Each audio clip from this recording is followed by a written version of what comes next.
তো জানো হ্যাঁ আমার বাড়িতে শাশুড়ি ননদিন রয়েছে। ও ওদেরকে আমি ম্যানেজ করে এসেছি। ও মাসি হ্যাঁ অনুমতি নিয়েছে? হ্যাঁ মেনে নিয়েছি। কিন্তু ও মাসি হ্যাঁ আমি যাব না।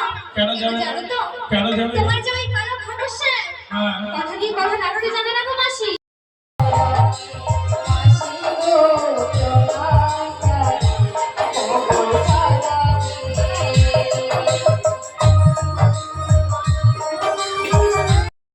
তুমিও জানো হ্যাঁ। সবাই জানে হ্যাঁ। আমি আমার আমাকে কথা দিয়েছে ওই যমুনা